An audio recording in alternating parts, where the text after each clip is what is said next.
morning. Welcome to our Sunday Dharma service. My name is Rebecca. My Dharma name is Won. I turned 65 years old on Friday, and I've been thinking about impermanence. So I'll share with you a little paraphrasing from Thich Nhat Hanh.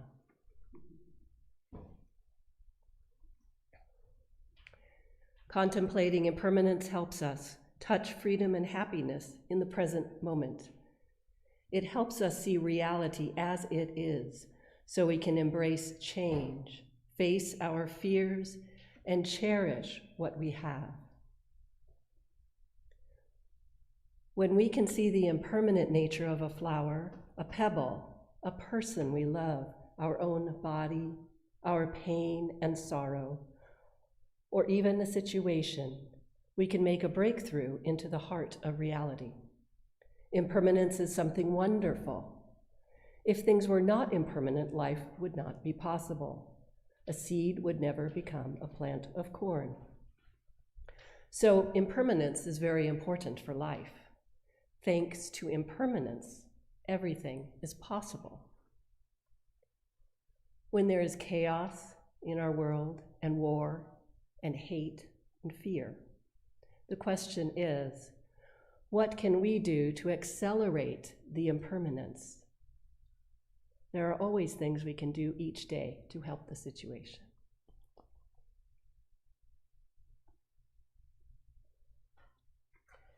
Today we'll begin our practice with meditation. Then Reverend Qi Gong will share her insights about AI and Won Buddhism. Now let's prepare our bodies for meditation with some Qi Gong.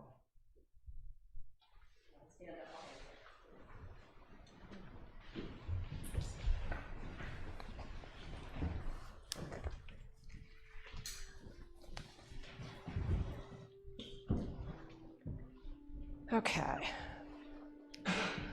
We'll start with just a little breathing to center ourselves. Breathing in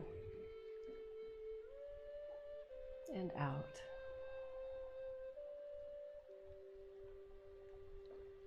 At your own pace, in,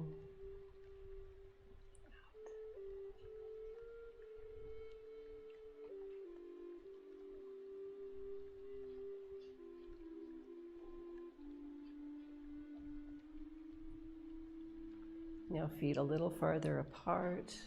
Again, more centering. Our center of balance is generally about here. It's called our donjon. So we're just going to waist, not shifting, separately. As if you're on a boat.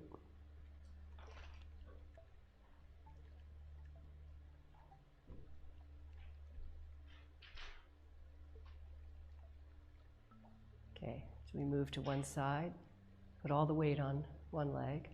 Just lift this one just a little bit and place it down. And you can always pause to make sure your weight is on one leg before you lift. Put it down. Just play with that for a little bit.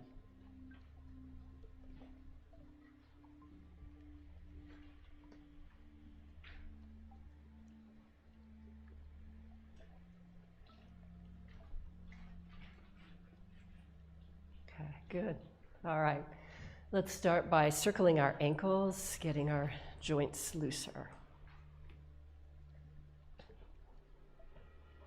And go in the opposite direction.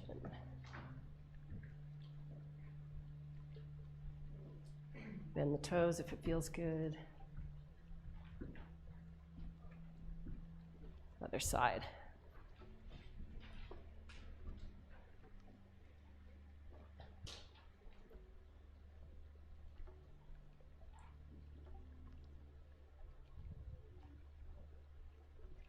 Okay, up to the knees.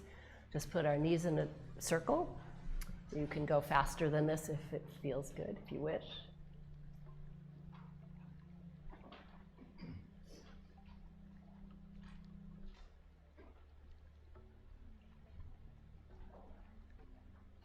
And the other way.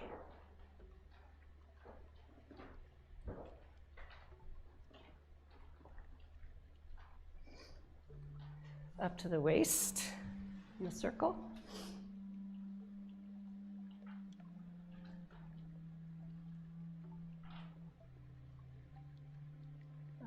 direction.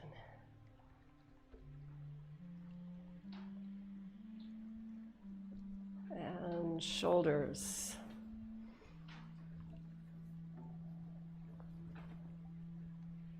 You can make small circles and make them larger and larger if that feels good.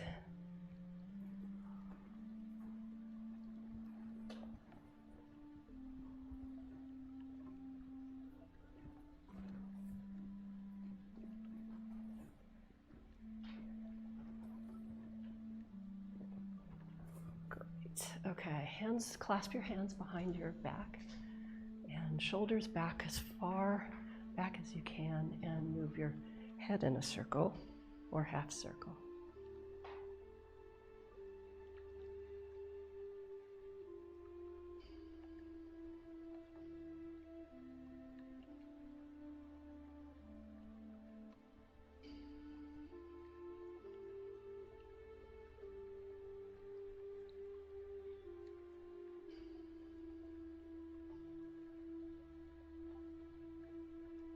Good. A little shake. Do a little shaking of arms, hands, wrists, bouncing if it feels good. Jump if you can.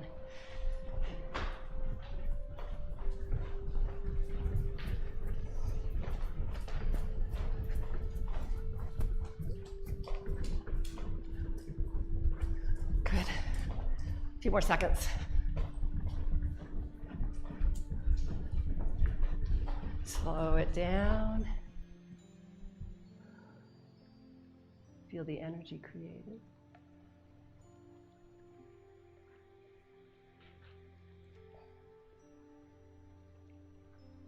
Hands up to the side. We're going to bend forward.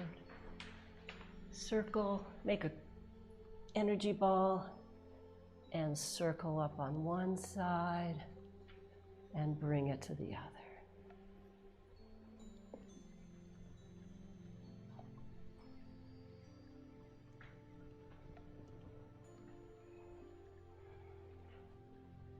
And bring it up and down.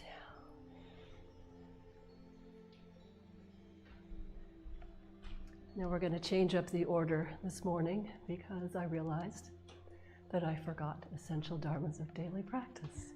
So please sit down, then we'll get back up and do our vows.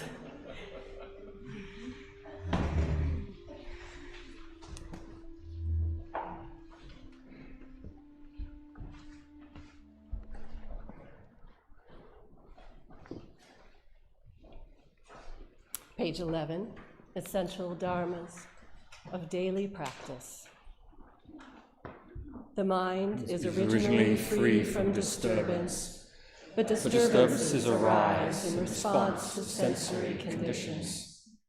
Let us restore the equanimity of our true nature by letting go of disturbances.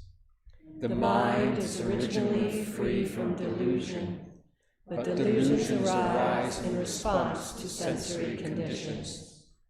Let us restore the wisdom of our true nature by letting go of delusions. The mind is originally free from wrongdoing, but wrongdoings arise in response to sensory conditions. Let us restore the precepts of our true nature by letting go of wrongdoings. Let us replace disbelief, greed, laziness, and ignorance with belief, zeal, questioning, and dedication. Let us turn resentment into gratitude. Let us turn dependency into self-reliance. Let us turn reluctance to learn into willingness to learn well. Let us turn reluctance to teach into a willingness to teach well. Let us turn a self-serving mind into a mind that serves the good of all. Now let us stand and do 4 bows to Dharmakaya Buddha.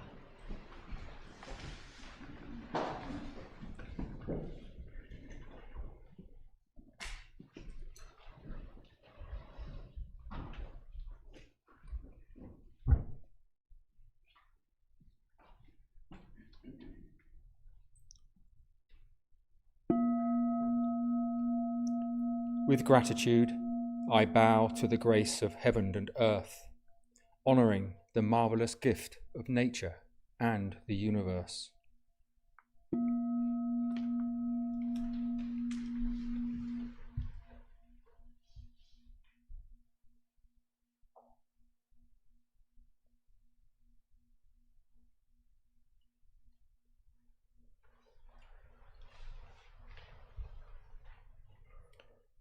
With gratitude, I bow to the grace of parents and everyone who has given me life and nurtured me.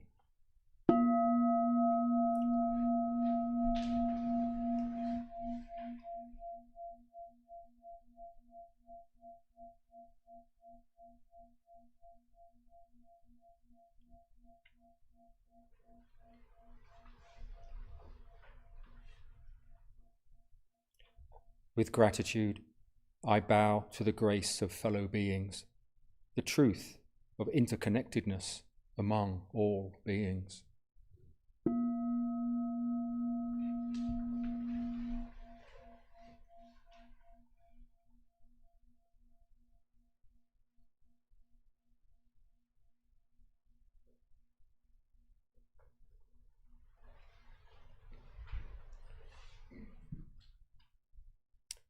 With gratitude, I bow to the grace of laws, which guides us, protects us, and promotes justice.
Meditation is simple and easy. Anyone can practice it. Please take the time to find your most comfortable position on the floor or in a chair. Rock back and forth and side to side until your body feels centered. Scan your entire body to see if there is any tension. Let go of tension in your face and head, neck and shoulders. Breathe in.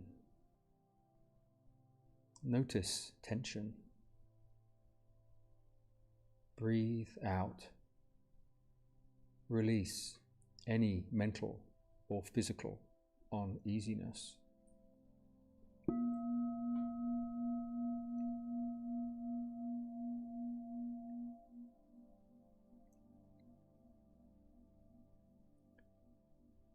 Relax your whole body.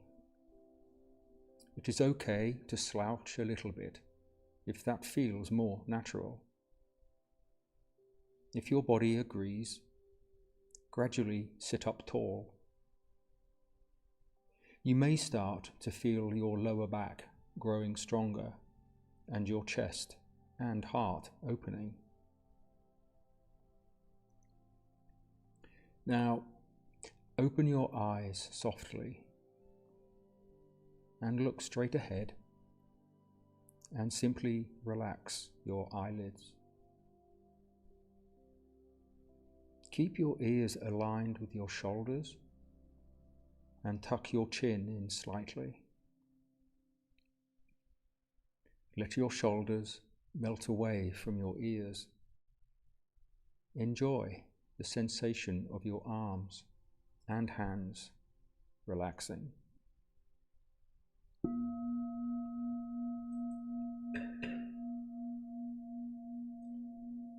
Now, bring your awareness to your tongue. Place the tip of your tongue on the roof of your mouth. While your tongue is relaxed on your palate, pure and clear saliva may gather in the mouth. This is a delightful sign of cool energy ascending. Smile at your calm and clear spirit.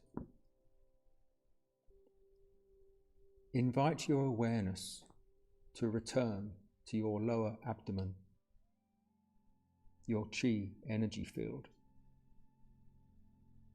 This is called the Danjon and is located about 2 inches below your navel.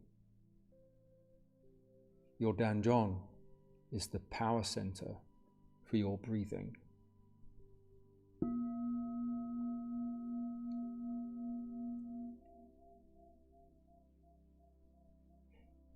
If your face or body begins to itch, simply note the itching and let it pass. If your legs ache unbearably, you may change position very slowly so that you maintain a calm stillness and honor the silent practice of those around you.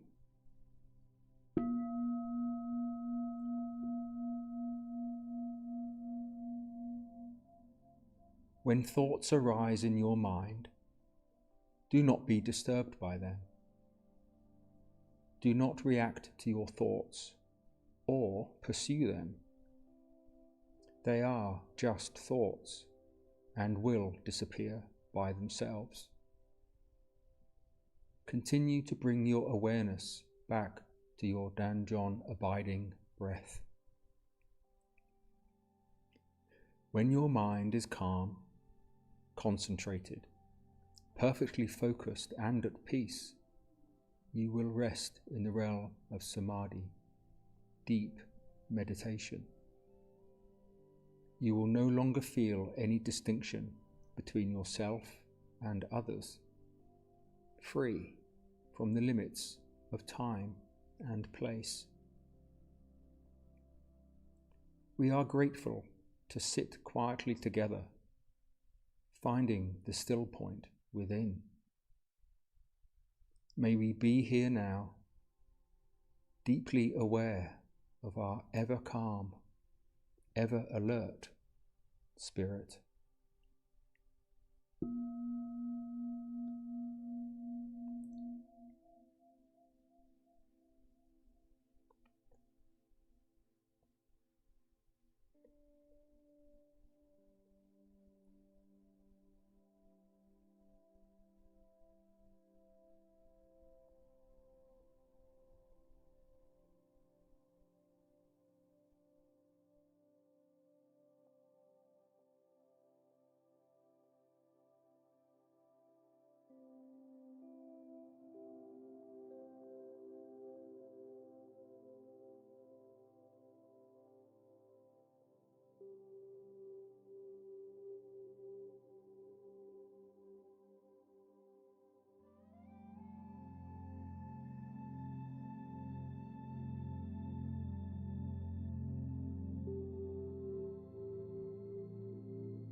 Youngju, page 4. Today we're going to start with one time in Korean, and then we're going to switch to English. 천지 영기 아심정 만사여의 아심정 정지여와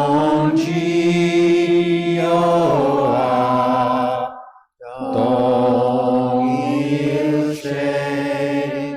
아요 정지 동심정.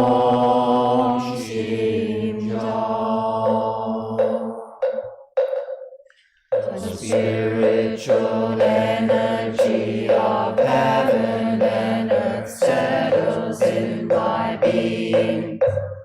My spirit penetrates all things as my mind wills. Heaven, earth, and I become one. I am one with the way of heaven and earth. The spiritual energy of heaven and earth settles in my being. My spirit penetrates all things as my mind wills.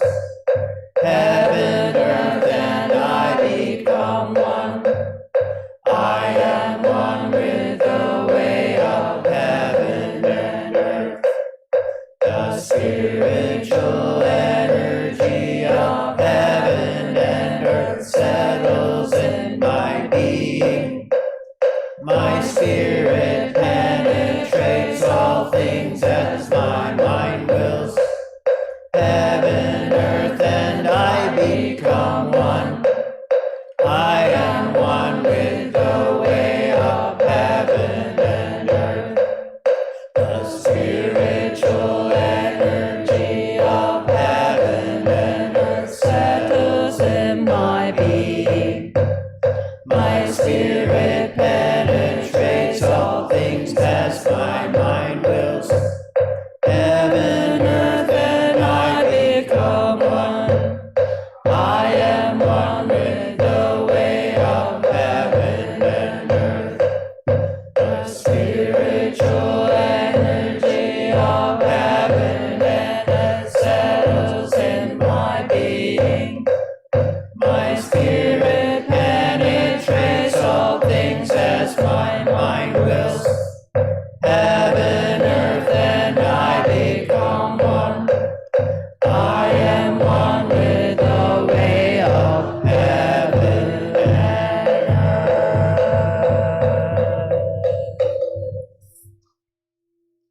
Palms together.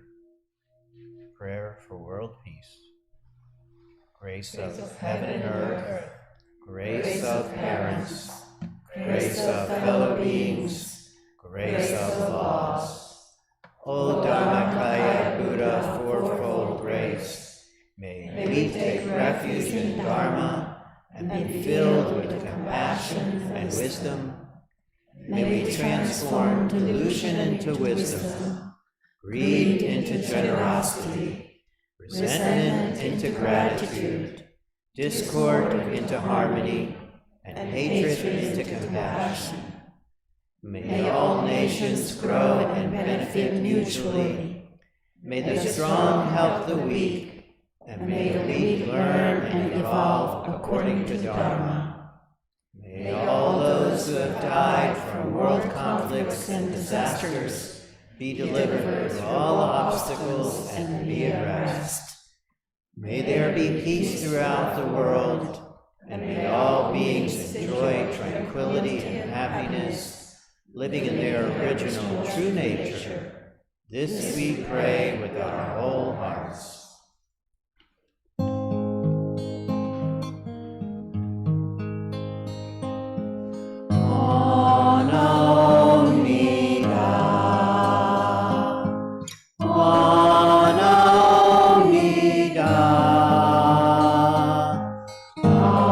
Anjali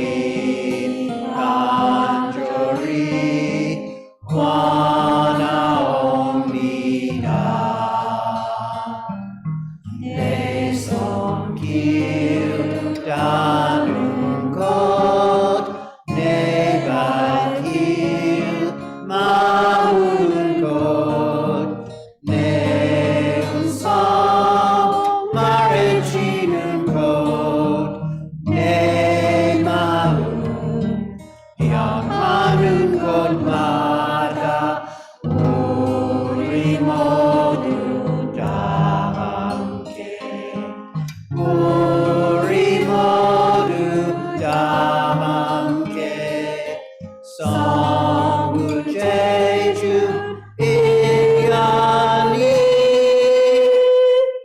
Dwaya Qi Gong.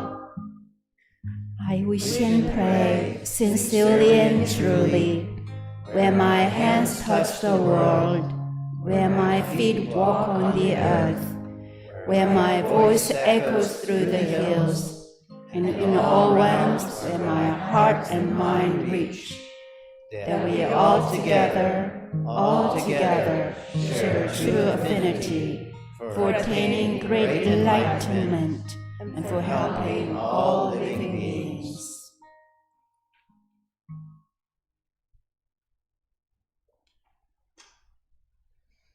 Ilwonsangpao Heart Sutra, page 9.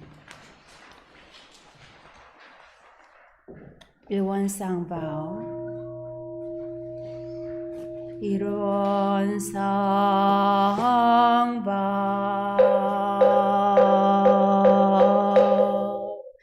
Ilwon is the realm of samadhi beyond words and speech, the gateway of birth and death, transcending being and non-being, the origin of heaven and earth, parents, fellow beings, and laws, the true nature of all Buddhas, enlightened masters, unenlightened people, and sentient a little bit faster. You one manifest as both permanence and impermanence, viewed as permanence, till one unfolds into an infinite world that is ever abiding, spontaneous, just as it is, viewed as impermanence, till one unfolds into infinite worlds through the cycle of formation, duration, decay, and extinction of the universe, and the birth, aging, illness, and death of all beings, according to how we use our minds and bodies.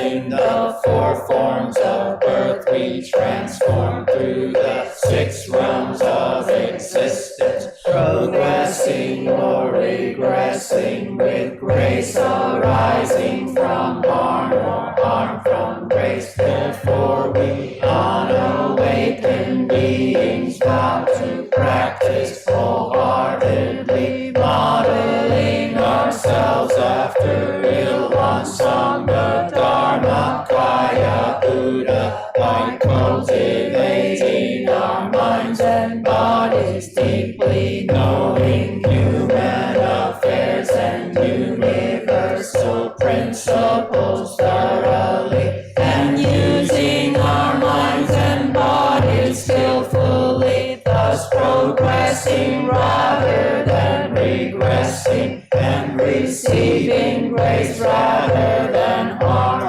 until we attain the great empowerment of Ilwon and become one with the nature of Ilwon.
This morning, Reverend Won will be talking to us about AI and Won Buddhism.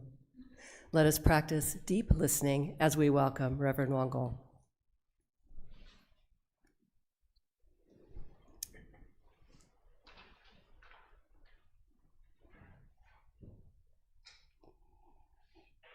AI and Won Buddhism. AI, artificial intelligence. What is it?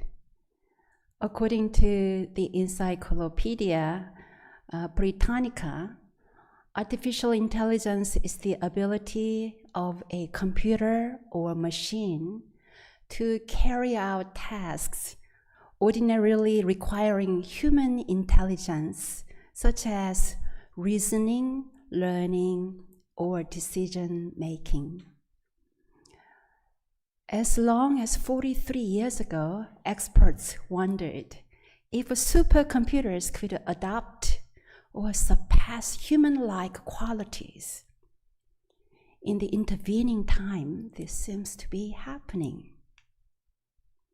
ChatGPT was released by OpenAI in 2022, and guess what? I tried it for the very first time this year. I may be a little slow, or maybe a little resisting. Last June, during a 12-hour drive to the One Dharma Center upstate New York with the Reverend Sean, he showed me how to experiment with the ChatGPT. At one point, we asked for a light-hearted story about our founding teacher, Sotae-san.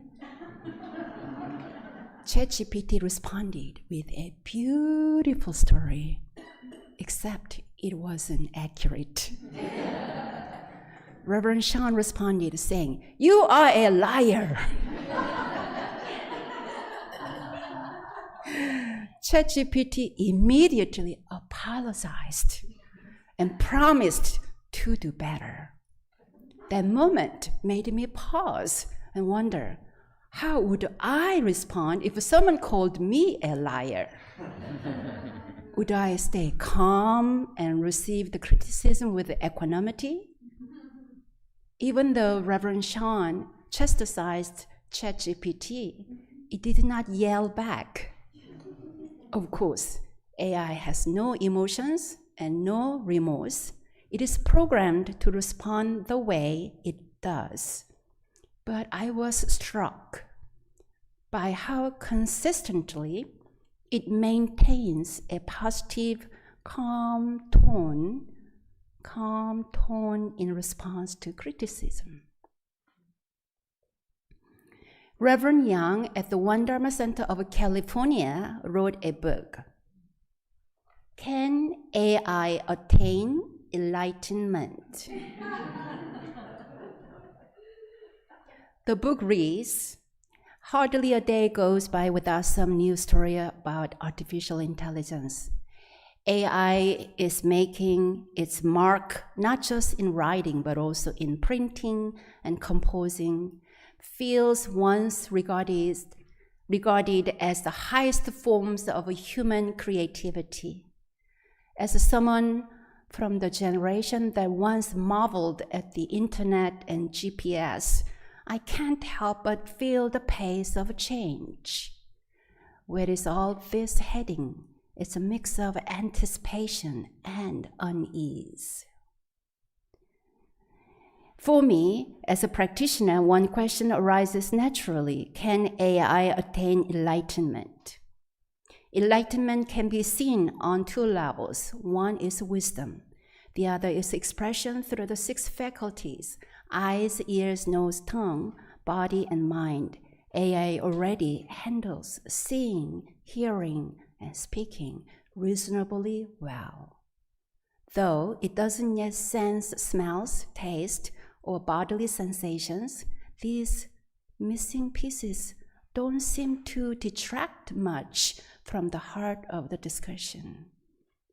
Wisdom, in essence, is the ability to perceive things as they are. From a Buddhist perspective, and from the view of a modern cognitive science, true objectivity, True objectivity is beyond human capacity.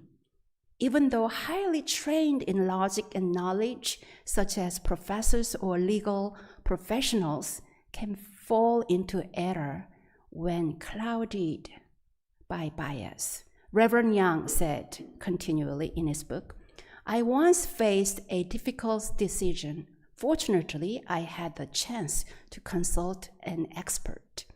They were well informed and their analysis was sharp. What struck me most, however, was the absence of personal bias in their judgment. When humans confront complex problems, preconceived notions or self-interest often creep in. Even the most knowledgeable people can struggle to remain objective when matters touch on their own identity, family, or nation." This expert was different because they weren't swayed by attachment. Their vast knowledge could be applied fully. That expert, as it turned out, was an AI. He continues, of course, AI isn't completely free from distortion. More than 100 years ago, Master Sotaesan cautioned against material power conquering a weakened spirit with this founding motive. He said, "Today, as a scientific civilization advances, the human spirit meant to guide and use material things has steadily weakened. Meanwhile, the power of material things has grown stronger each day, overpowering the spirit and placing it under its control. As a result, people are becoming enslaved by the material world and cannot escape the turbulent sea of suffering in their lives. Our founding purpose, therefore, is to deliver all sentient beings who are drowning in this sea of suffering, leading them to a vast and boundless paradise by strengthening spiritual power." End quote. This founding motive explains why Sotaesan felt compelled to establish the Won Buddhist community in 1916. For experimentation, I shared this founding motive of Won Buddhism with the ChatGPT and asked what it thought about Won Buddhism and AI. This is the response I received. From a Won Buddhist perspective, AI is both a powerful tool and a potential danger to human spiritual well-being. The principal book of Won Buddhism teaches that material power can dominate the human spirit and cause suffering. AI, as a peak of technological progress, should be guided by spiritual wisdom, so it serves humanity rather than controls it.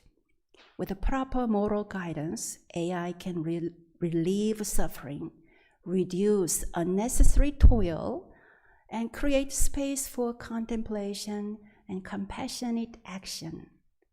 Won Buddhism calls for harmonizing AI with a spiritual cultivation so that material power follows spiritual power, supporting a more peaceful and awakened world.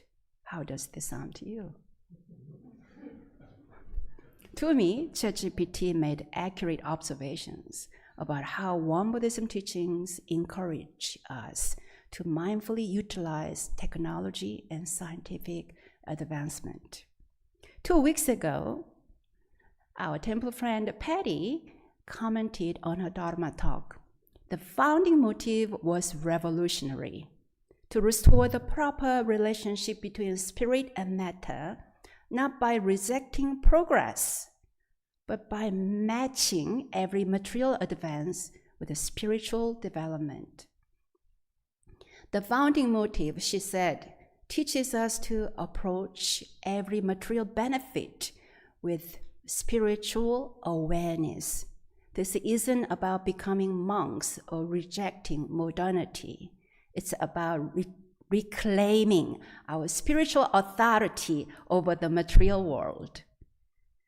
I hope Patty is not offended when I say that I compare her thoughts with ChatGPT.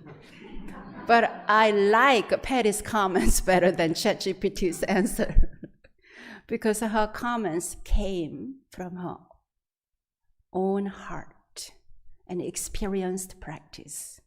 She asserted that we must exert our own spiritual agency over the material world in order to benefit.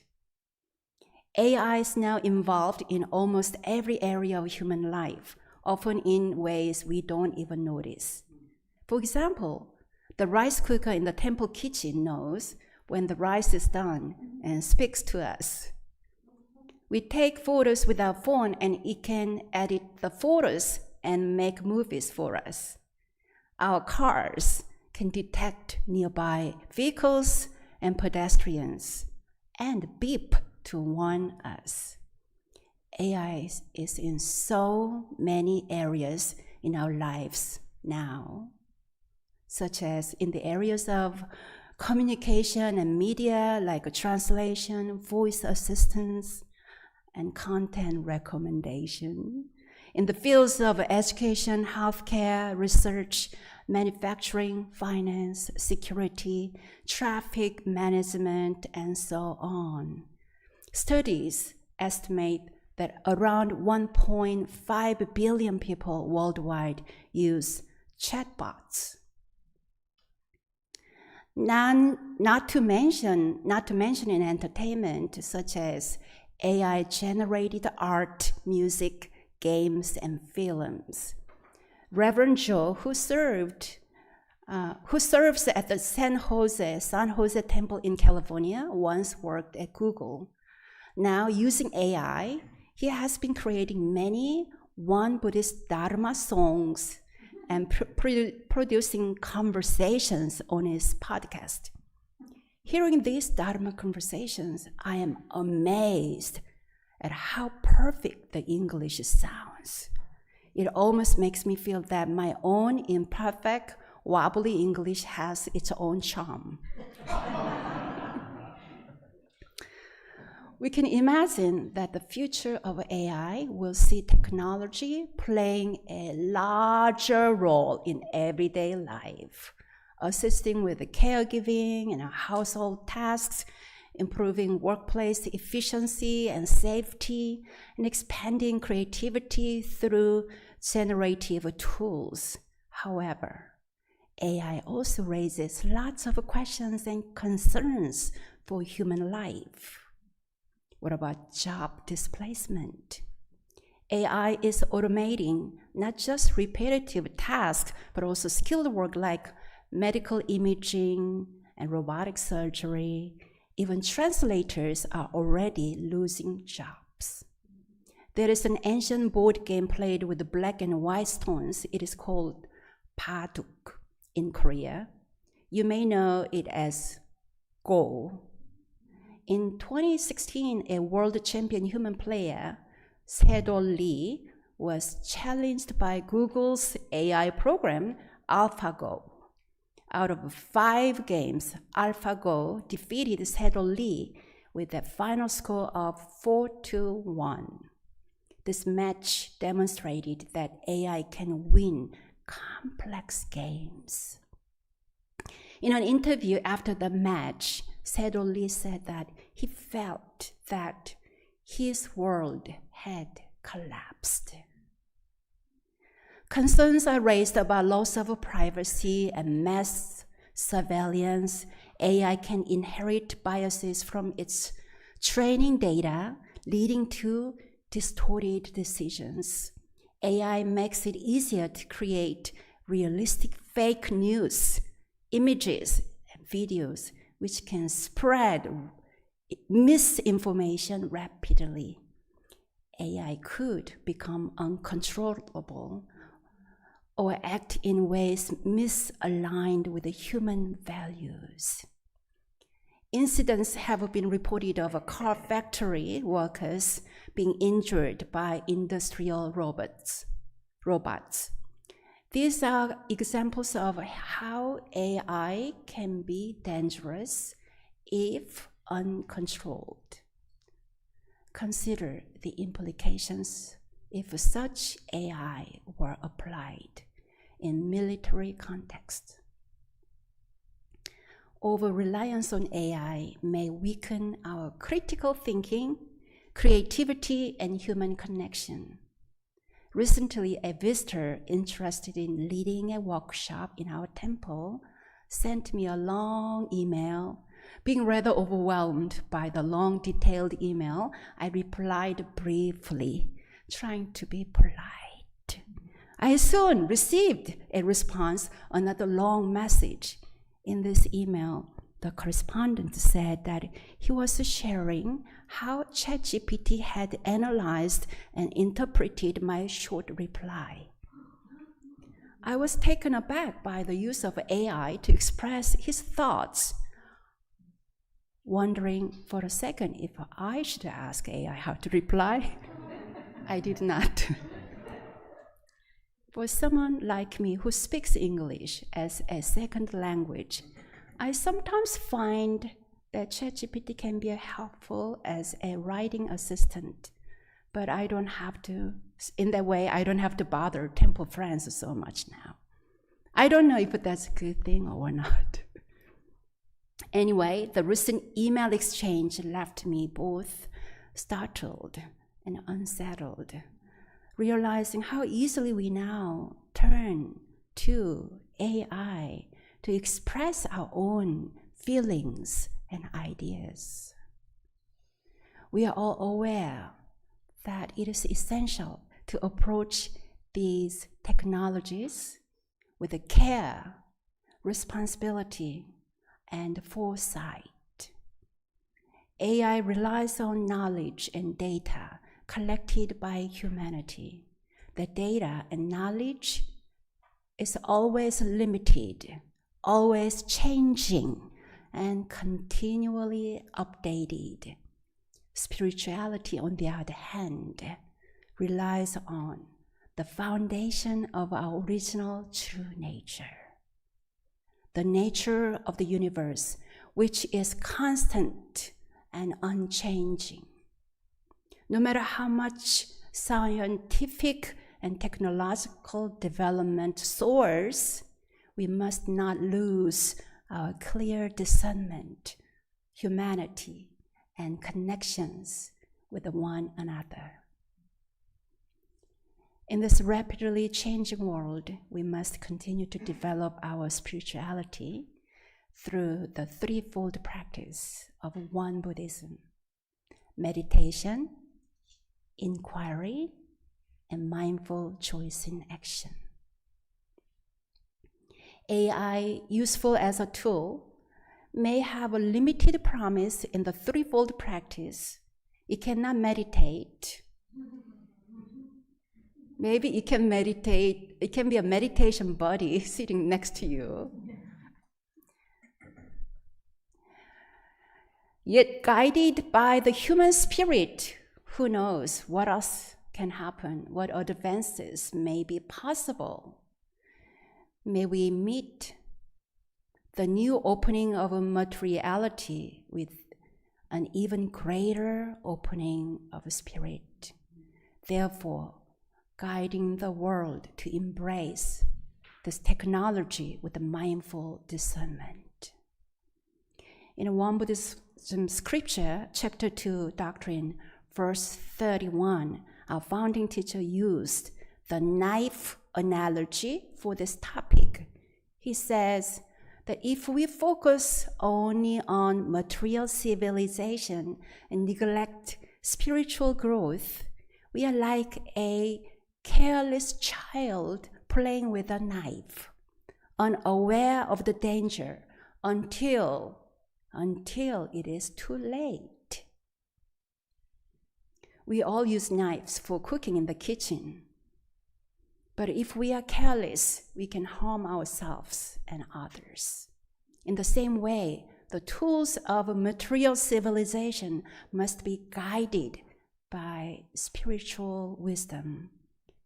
Without mindfulness, even helpful tools can bring harm. In conclusion, I would like to ask these questions. How can we use AI wisely to serve humanity? In what ways can AI support our spiritual cultivation? In what ways can our spiritual development guide the direction of emerging technology? Rather than a force that threatens to overwhelm us, might AI become a helpful companion on the path to awakening?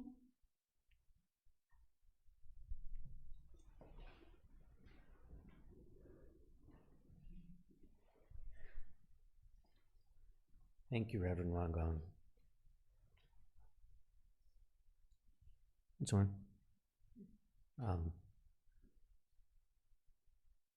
I think that what Reverend Won Gong is alluding to, and what Sote-san said so clearly, is one way of describing it is where does our intention come from?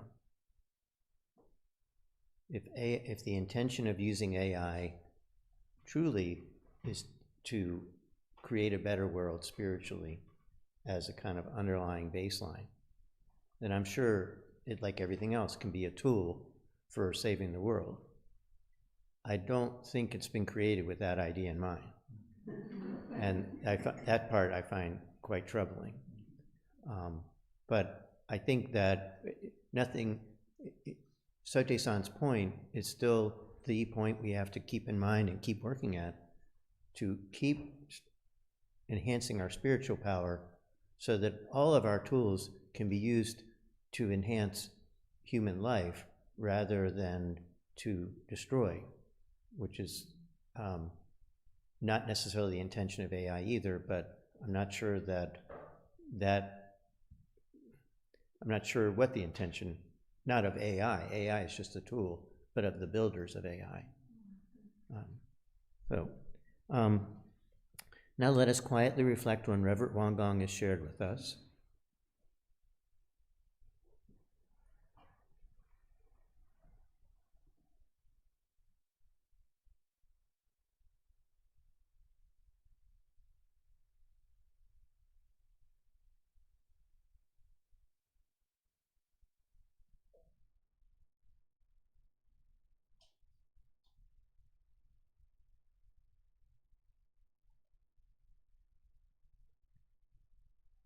Now, friends at home, you're invited to share your reflections in the live chat. We really appreciate the thoughts you share with us. Friends here in the Dharma Hall, please pair up in small groups and share your thoughts and takeaways with each other.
Isn't this an interesting topic?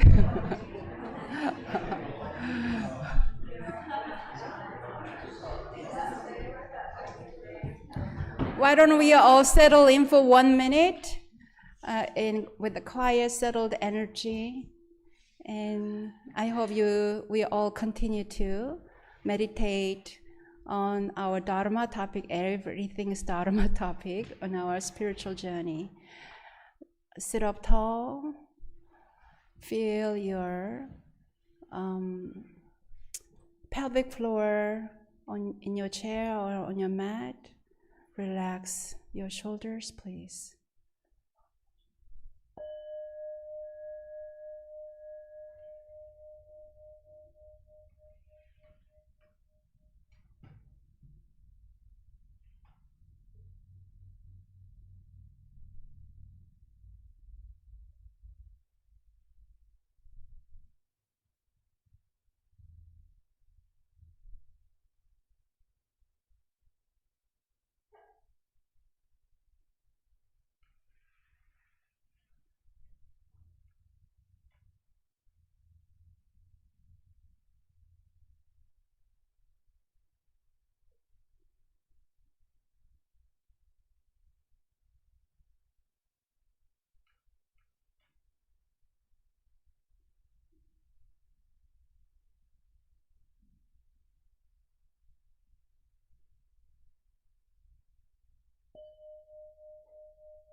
Thank you all for practicing with us this morning in person and through live streaming. Thanks to your support, we've completed the roof replacement in the Raleigh Temple. We found 2 layered shingles with several damaged boards. Under the renewed roof, we will meditate today at 4 p.m. You are welcome to stroll in the autumn woods in our Raleigh temple before our community meditation. 2 exciting events are coming in October. First, on Saturday, October 18th, we are having our autumn open house. Please invite your friends and neighbors to come. And then on Sunday, the following weekend, October 26th, we have our 20th anniversary celebration at the Chapel Hill Temple. We're busy getting ready and could use a few extra hands. If you'd like to volunteer, please let our reverends know. And don't forget to RSVP on our website for the 20th anniversary lunch. We'd love to know that you're coming. To beautify our gardens for these 2 special events, we are seeking volunteers to help us. On the first 2 Saturday afternoons in October from 3 to 6 p.m., we will be weeding, leaf blowing, and trimming. The more hands, the merrier. Please let our reverends know if you can help or just drop by. Thank you in advance. Also, our Thursday Dharma study groups are exploring Chapter 7 in the Red Book, The Principles of the Nature. We do 1 verse each week. This week's verse, it's the 5th verse in that chapter, and it says, "The founding master said, the great way is all-pervasive, without any gaps. But people do not understand this and end up creating gaps on their own. Regardless of who it is, if one understands and practices the principle that illuminates the one mind by penetrating the myriad dharmas, then one will certainly attain the great, perfect, right enlightenment." So you can join us to discuss this either at 10 a.m. in person at the Chapel Hill Temple residence or at 7 p.m. online via Zoom. All are welcome. And we always appreciate your kind dana offerings to support this temple. Thank you. Thank you. Let us all go to page 2 and with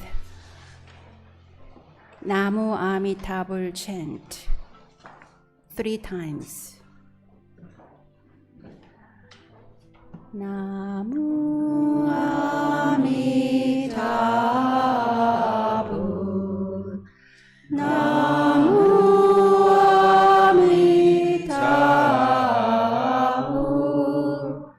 Namu Amitabha. Namu Amitabha. Namu Amitabha. Namu Amitabha. Namu Amitabha. Namu Amitabha. Opening your heart and chest. Namu Amitabha. Namu Amitabha. Namu Amitabha. Namu Amitabha.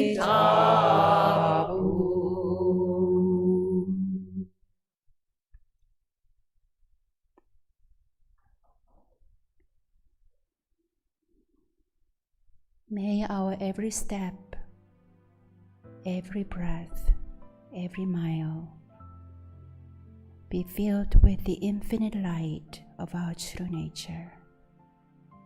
Blessings, blessings throughout the week. Breathe in and breathe out.